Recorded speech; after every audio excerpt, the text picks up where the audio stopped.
Hello, thank you for watching. This is Suzanne van Doorn from Mindfunda. I'm a Dutch blogger and psychologist blogging about dreaming, psychology, spirituality and mythology. All that things to make your life a little bit better. I have a YouTube channel which you are seeing now, and if you would sign up using the button on the bottom of your screen, I will be uploading lots of interesting interviews in the future.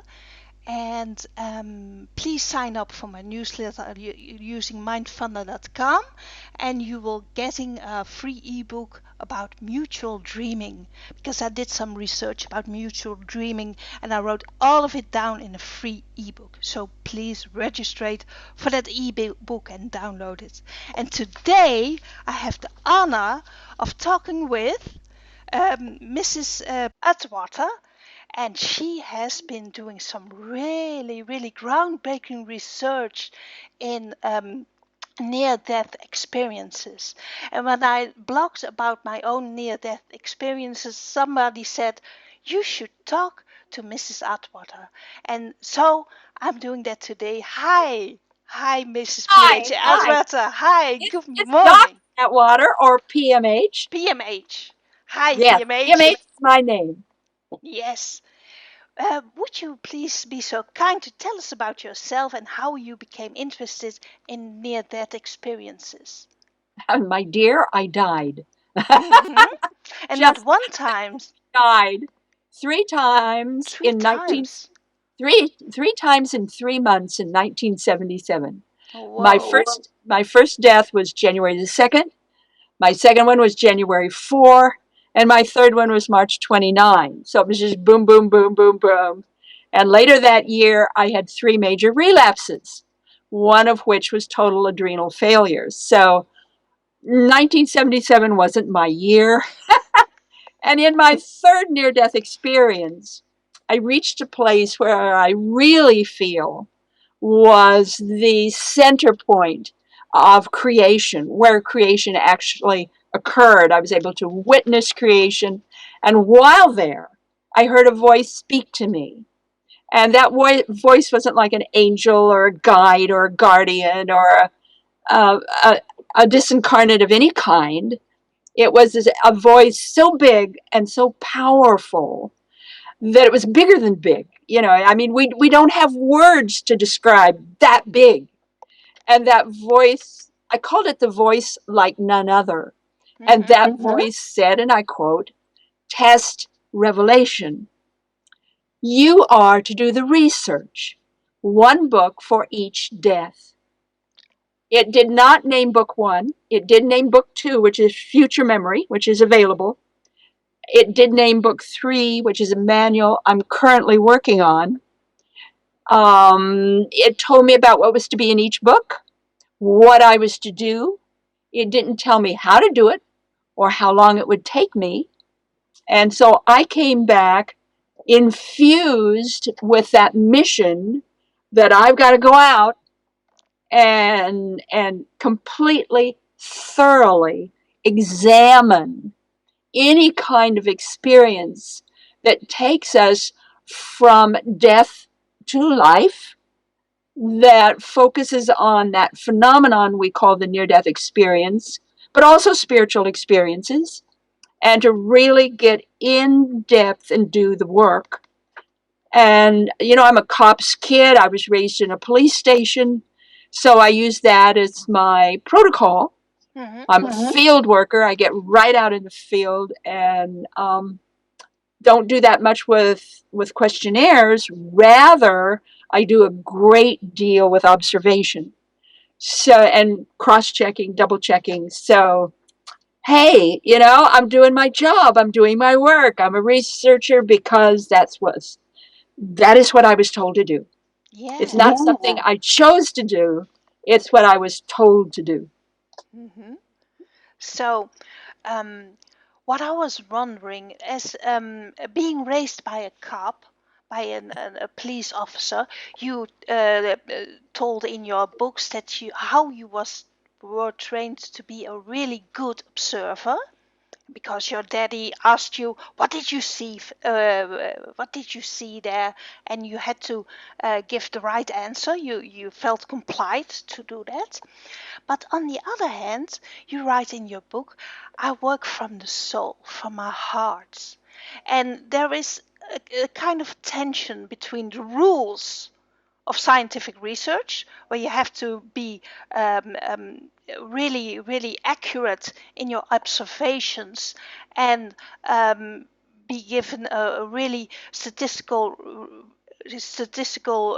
reliable controls results in your measurements, in your observations, and your heart that says, well, I have this mission, I have to fulfill it. And the tension, did that get you to create something really, really special? No, there was no tension at all. And this is why. What I learned from the police station and observing the process of police investigative techniques, not just what my father taught me, but but but by year after year after year of being in that police station and observing what they were doing, that's what I did. And I did not allow anything to get in my way. I took my experience, put it on a shelf in my mind.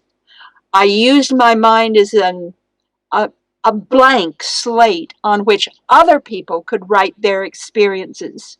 And my goal, my passion was to zero in on what that person was like, how they lived, what they did. Then, whenever I could, I'd get into homes and I'd have sessions with the people in the home, the mom, the dad, the husband, the wife, the neighbor, get with the caregivers, and then go back again and again, and with children, with adults, with anybody, everybody, from other countries, didn't matter, anywhere in the United States that I could get. So my work was, in my heart, in the sense of dedication, but in my work in the sense of being absolutely clear.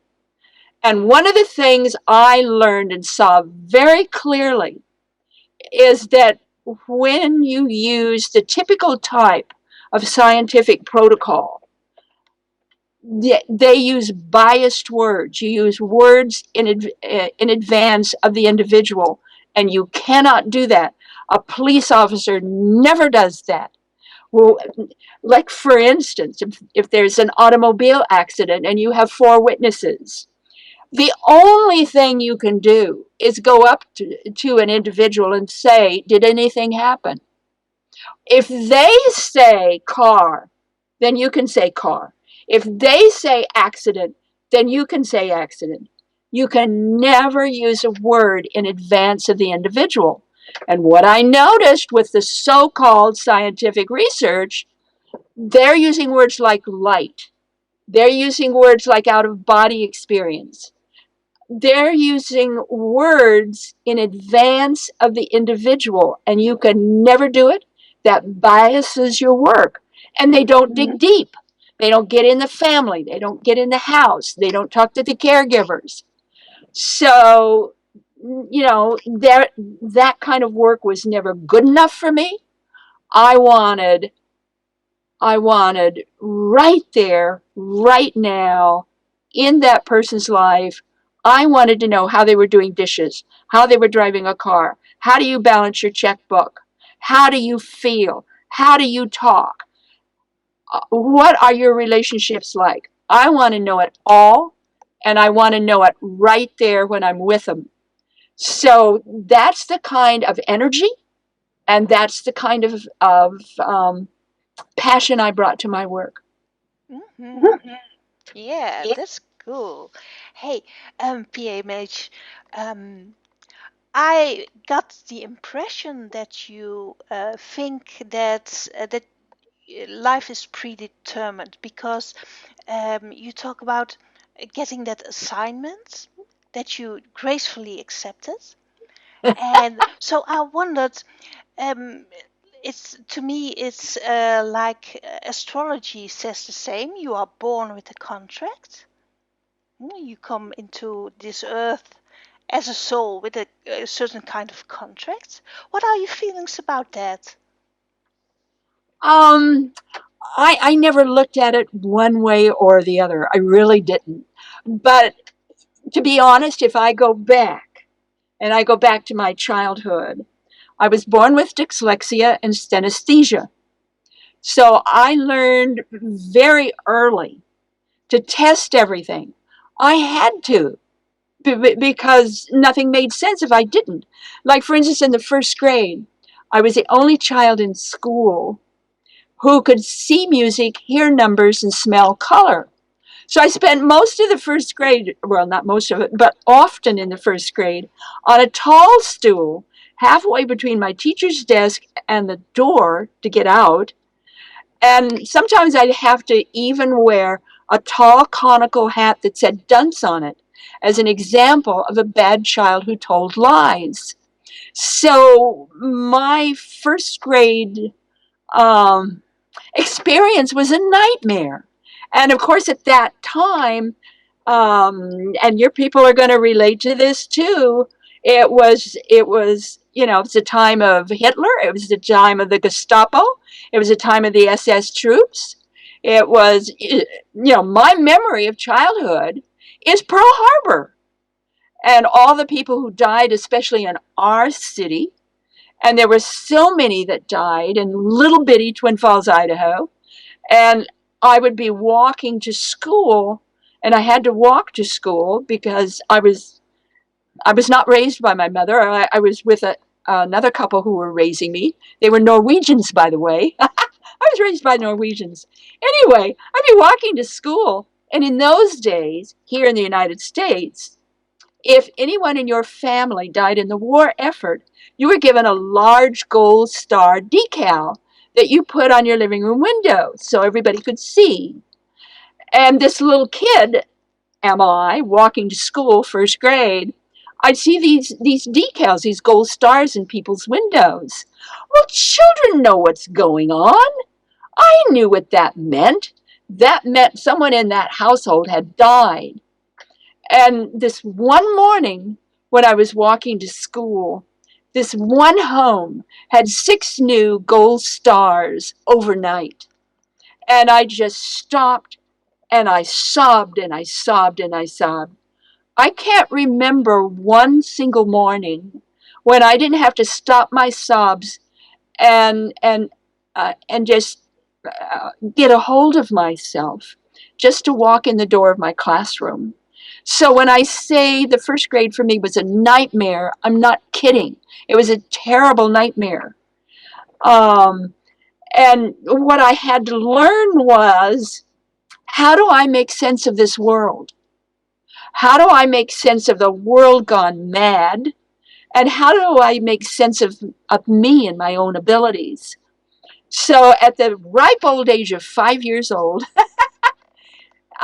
even before first grade, um, that's when I did my first scientific research project with a control group because I couldn't trust just touching a table because I would get different sense reports than other people would. So I was always tearing apart my world. I was always testing my world to find out, okay, what's real, what isn't real. Again, I was always testing. And, being born with dyslexia, it took me 3 years by myself. I taught myself. We didn't have a special ed teacher we could go to in those days. And I taught myself how to read, and I taught myself how to speak. So I wouldn't be embarrassed in school.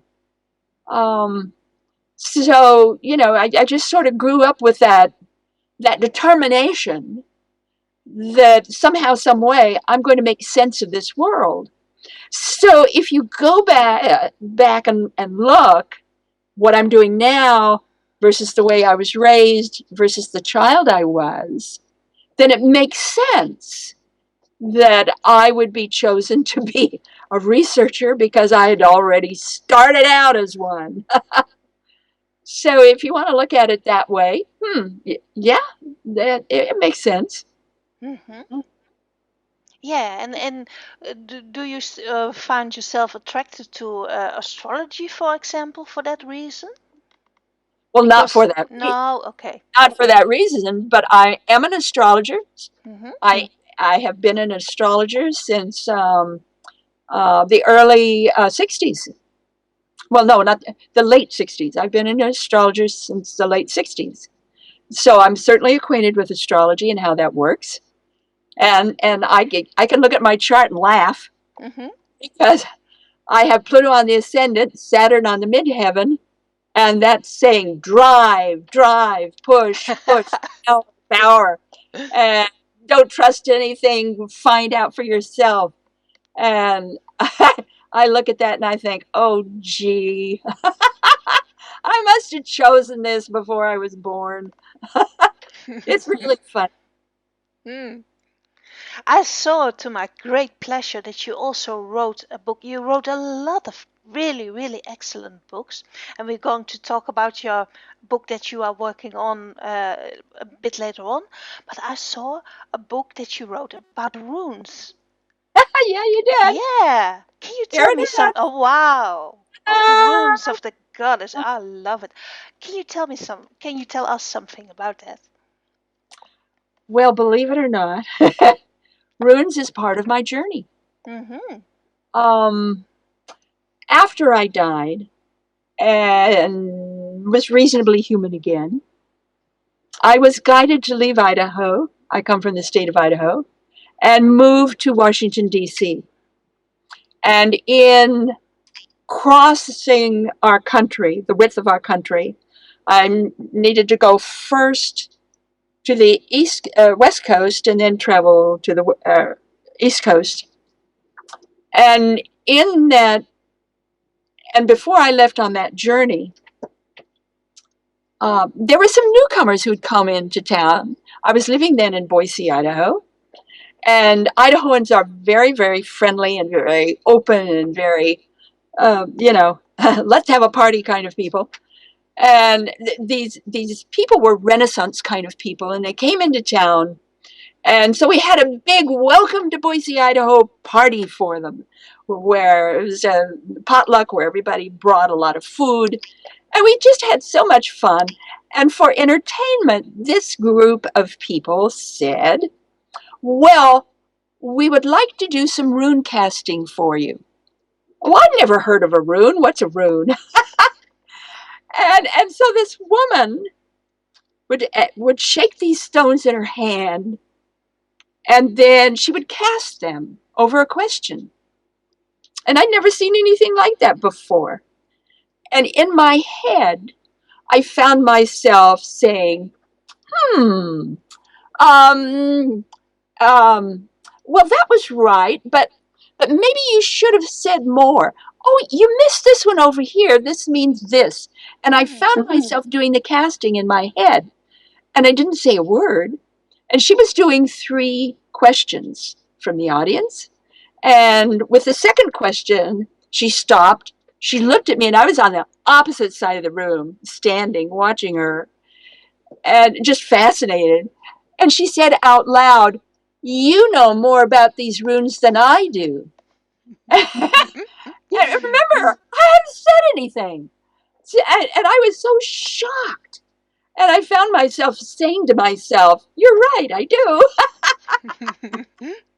So after it was over, I went up to her, when everybody else was gone, and I cornered the woman and I said, what do you mean by I know more about these runes than you do? I've never seen him before in my life. And she did this funny little grin and she said, I know that you know. And that's all she said. So I said, well, how do I get any runes? And she said, well, I'll make them for you. And these are river pebbles, and the rune has to match the pebble. The shape of the rune has to match the shape of the pebble. And I meditate on this, and the energy of the stone must also match the energy of the runic glyph. And then, I'll put it in uh, I'll make for you a velvet pouch, and I'll do all of this for $15. And I thought to myself, well, why not? So I paid her the $15, and at a full moon meditation, when we all got together and we were all working with that energy, and it was passing around the circle. It was a large circle. She gave me the pouch, and I put it in my lap, and I passed all that energy through the pouch. And, I respect the woman. I think she's a wonderful woman, but her philosophy is not my philosophy. Her way is not my way, and that my runes must match my energy. So I didn't open that pouch until I was crossing the United States, and I was on the lip of the Grand Canyon, and I just opened that pouch in my lap and looked at all these little guys, and there was just a little piece of paper that said what the different runes meant. That's it. Know how to. And I thought, okay, what are we going to do? So I dedicated my set to God, and I played with it. And the way I play with something, I would come up with a question, then I would cast the runes for an answer to that question. Then I'd write it all, I'd date it, write it all down. And then 6 months later, I'd go back and say, okay, was I accurate or not?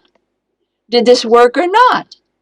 And I did that for a number of years with different people, different times. And by golly, I came to respect this type of working with runes. This type of runes is older than what is called Futhark or the Norwegian or the Germanic runes. These runes trace back to the Crimea and the Volga and the time in the Danube of the peoples there. It's a much older set. It's only for casting. They're not oracle runes. They're casting runes. In other words, you can't pull one out and make any sense of it. You have to use them together because they're family runes, they're group runes, they work together. There are 14 of them plus 2 question stones.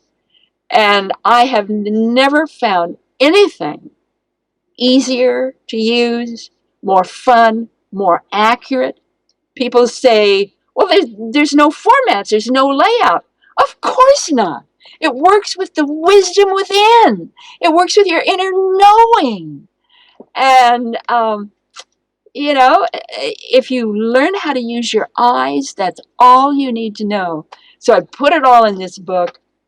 And by golly, it's been, several different incarnations, several different covers, but it's still there.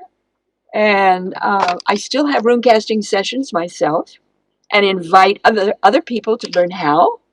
And it's the average male certified accountant who's really good at math might take about 3 hours to catch on how to do it.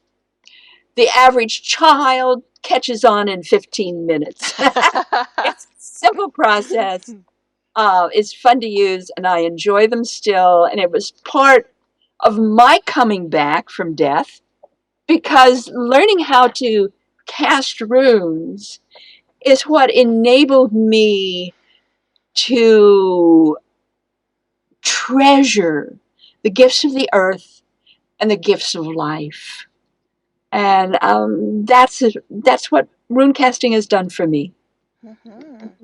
Yes, I had a dream about I think it was Odin once, and an old I don't know the English word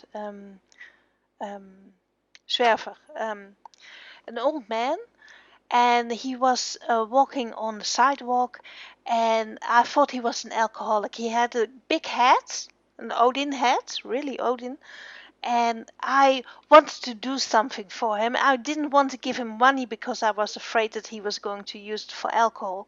So I took him in to a supermarket and I loaded 2 baskets full of groceries with apples and green stuff and really healthy food because I really wanted to do something for him.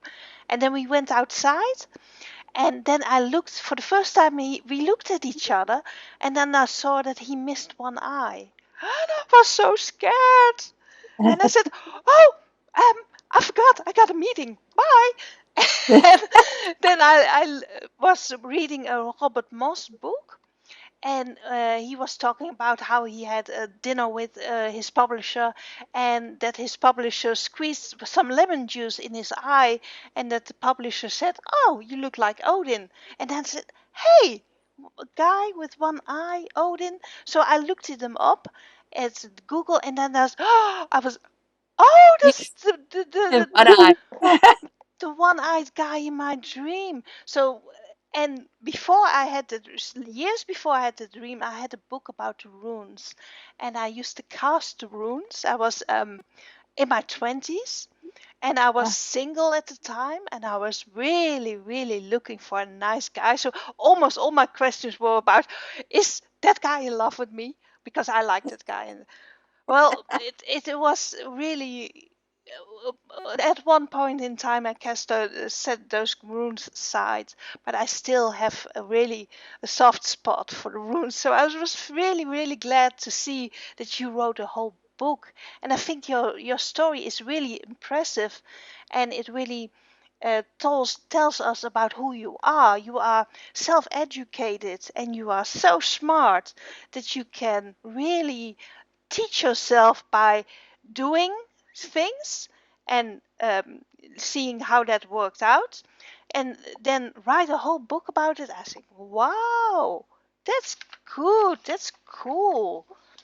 Yeah, really, Well, really I want awesome. to share it with others.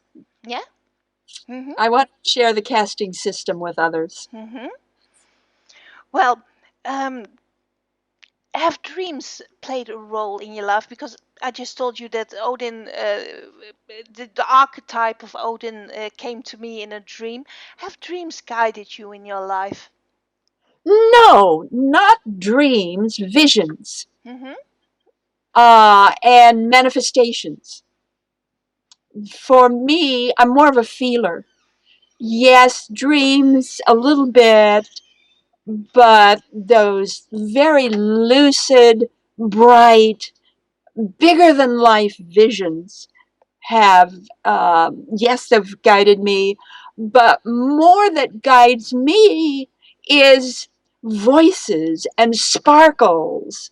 Um, I never chose to write a single book. Never, never, never, never chose to write a single book. They all came to me in, well, what happens is the room fills up with sparkles.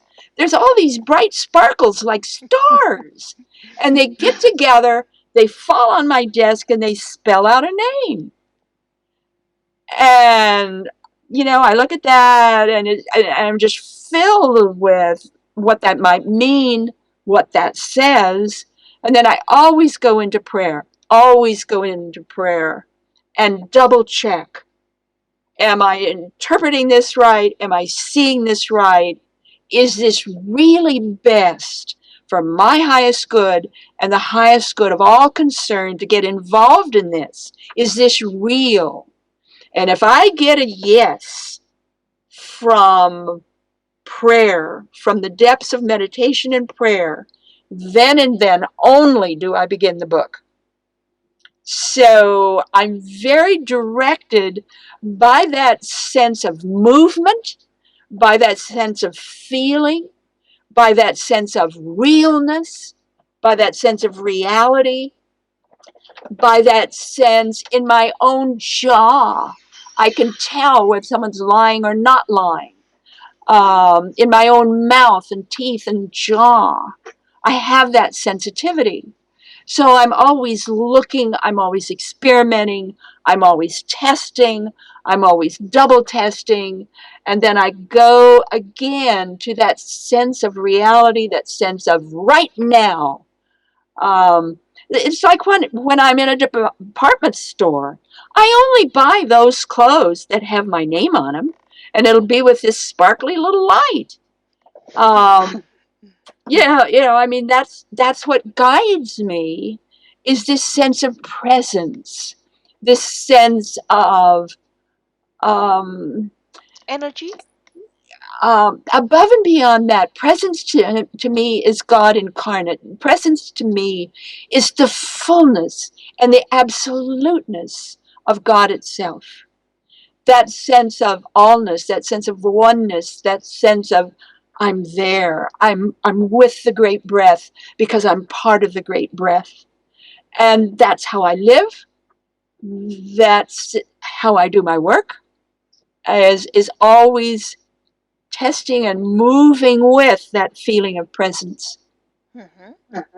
And can we all tap into that feeling, that Sure, energy? sure. That comes from meditation and prayer. It Hmm. comes from deciding to. It comes from dedicating yourself to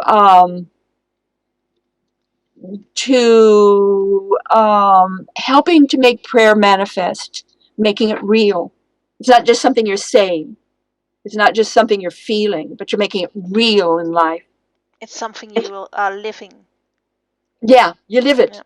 Absolutely live it. Hmm. Yeah, absolutely yes.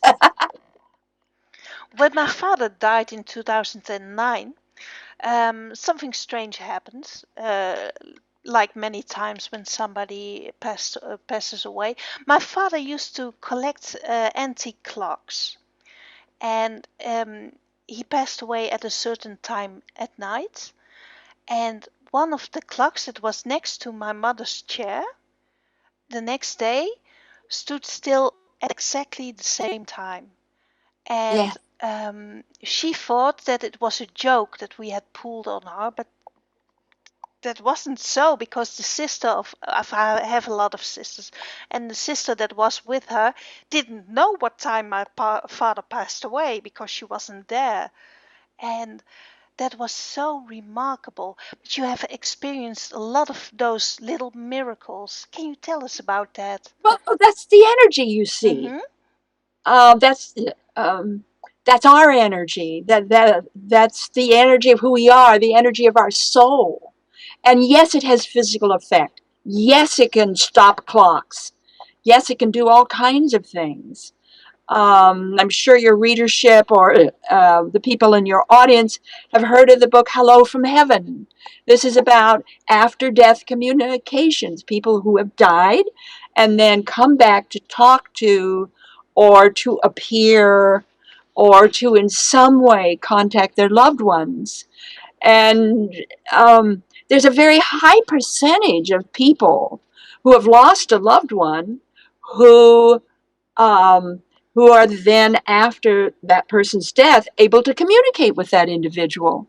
So, yes, the fact that the clock stopped, that's pretty typical to this kind of thing. It's typical to that energy. Again, we're all so much more powerful than we think we are. We're so much more able.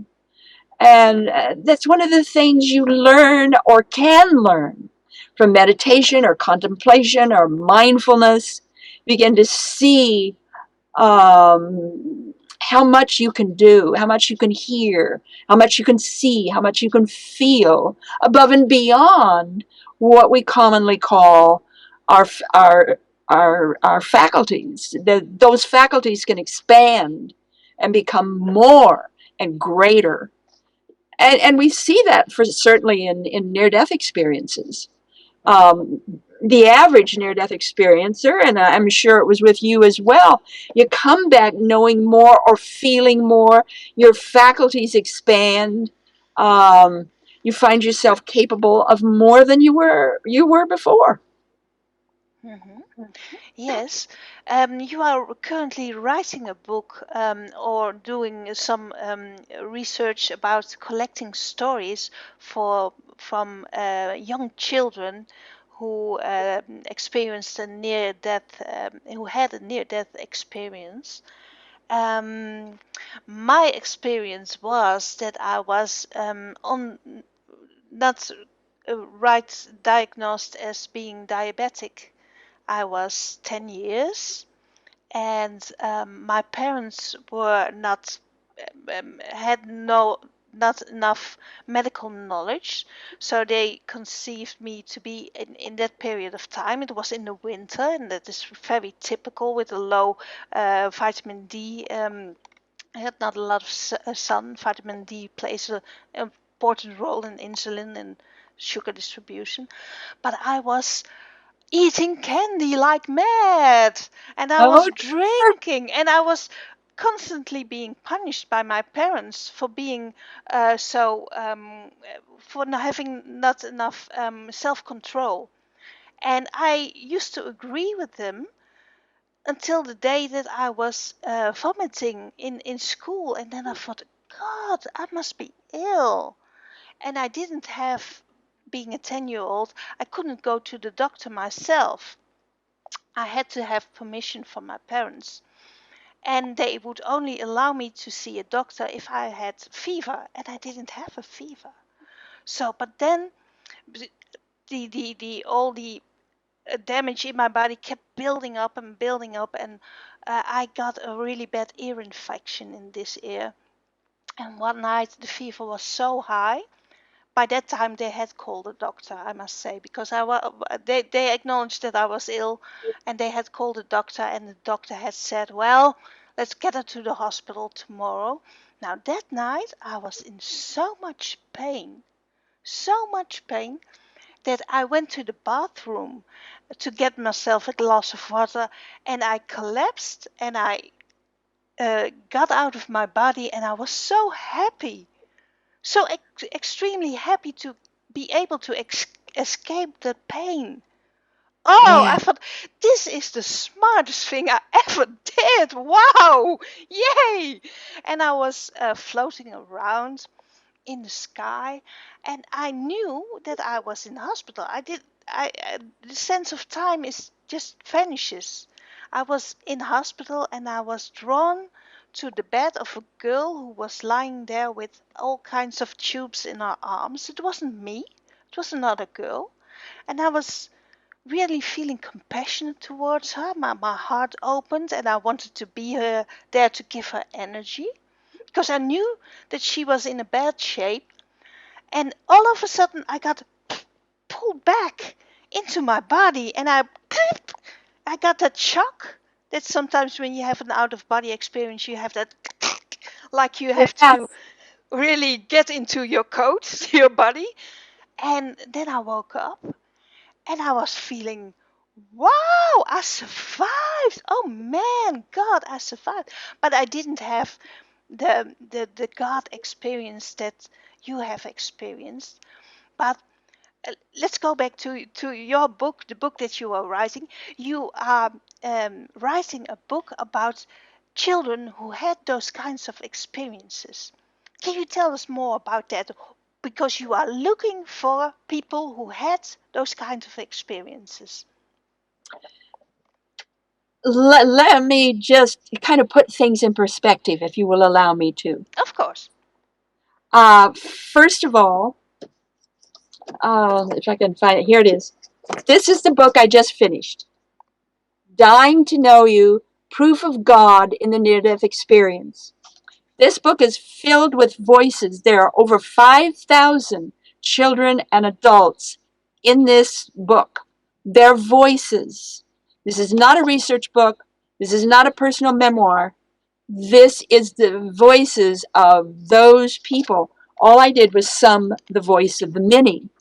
Right now, I'm writing that manual that I was told to do in my third near-death experience, but didn't. I'm now writing that manual. So on top of that, I've started a new research project. Now, this research project, I already have done. I've already worked a lot with children who've had near death experiences. In fact, I went to Holland and talked about it. And, I've been a lot with people of the Netherlands, and I love them all. Uh, and I'd love to come back. And that book was called The New Children and Near Death Experiences. And that book is a very detailed, point by point research project of children from birth until the age of 15 who had a near death experience. Now, that work is done. However, in the years since, and by the way, that work is still valuable, no one has as yet done the in-depth work I have. So, coming forward now to today, I notice that wherever I am, children who had their near-death experience somehow in the womb or birth as a baby, a toddler, or up to the age of 5 are different from any other child, teenager, or adult.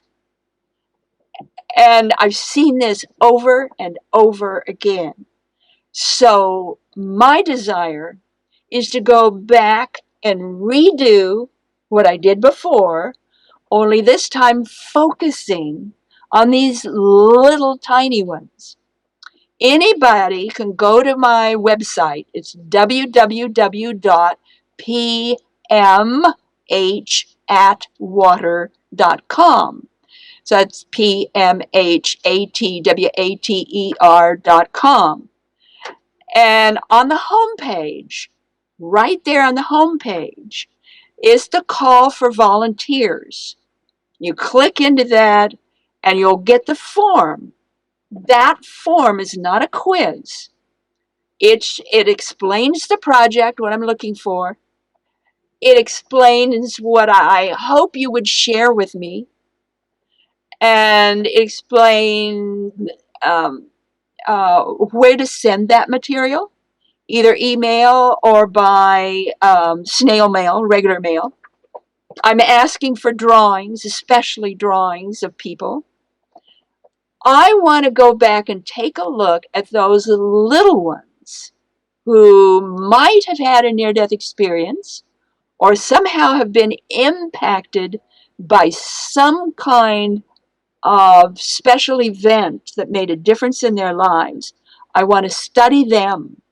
I want to get deeper into that study of the brain, the nervous system, what might be going on with these children. Because what I'm finding is, well, I've already established with 277 as my research base, that half of them can remember their birth. And in those cases where I could check with mom or dad, I never ever found an error.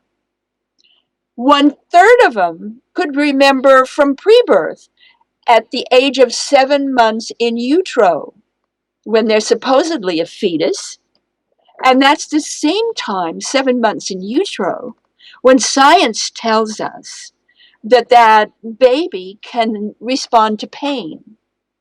What my research suggests is that the brain comes online at the same time, that that child can hear and see outside the womb and remember. And I've got case after case after case, stunning cases of children, even in the book, The New Children and Near-Death Experiences.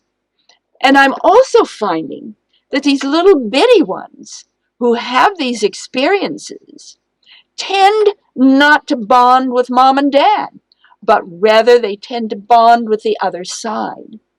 They grow up feeling somehow alien, like this isn't their world and those aren't really their parents. They may love them, they may love their brothers and sisters and their families, but they feel like they just don't fit.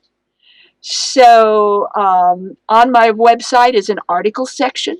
You can get in there and read the article called Markers, how to recognize children who've had a near-death experience, but especially anybody who wants to participate in this research, please get on my website and send me whatever you can remember, um, whatever you can describe. I really, really need your input. So, yes, I want children, but especially the very young. Okay. Okay.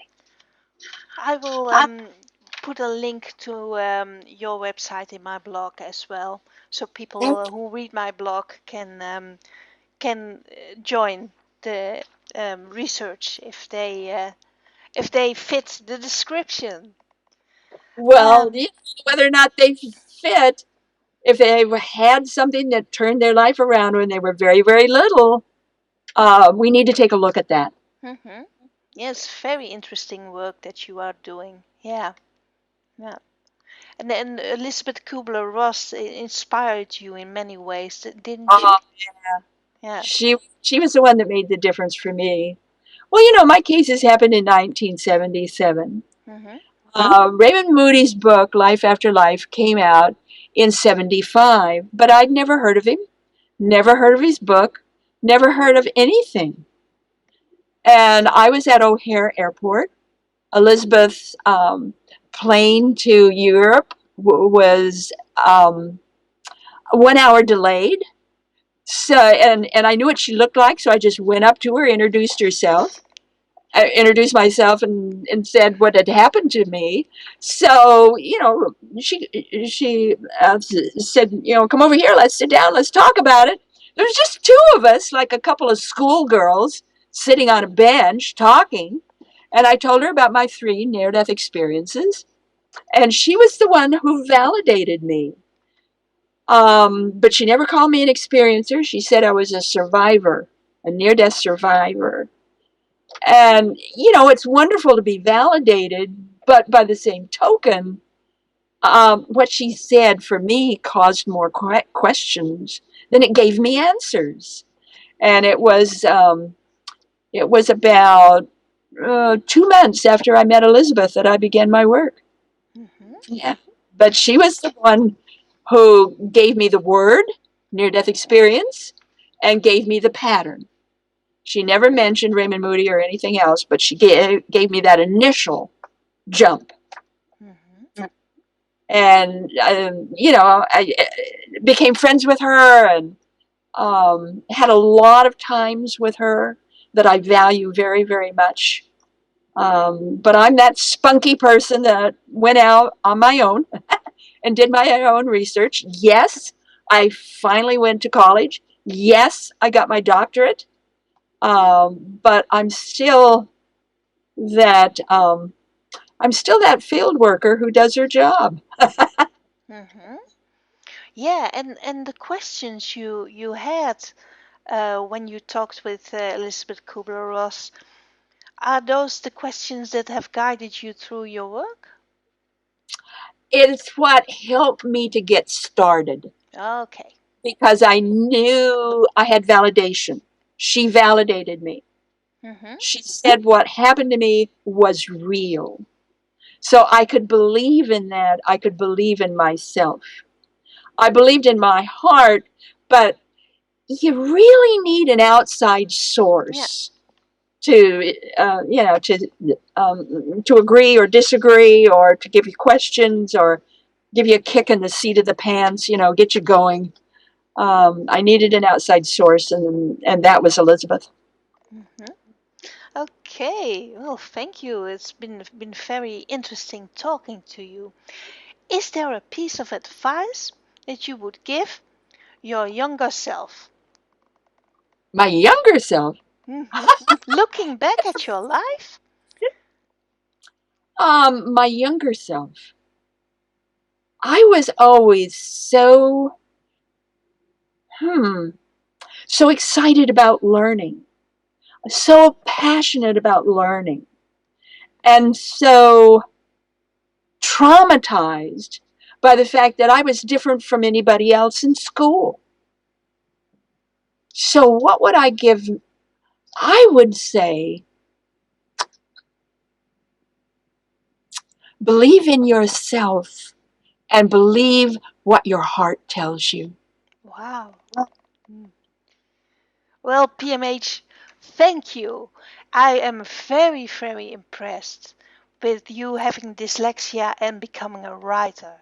I think that Oh, yeah. says so much about your character and your smartness because you are one smart cookie, aren't you? Yes, yes. And well, thank you for telling us about all your books, about your new research. I hope a lot of people will participate in it at your website. And I hope so. thank you for talking to me. Thank you. Bye bye and many blessings. Bye bye.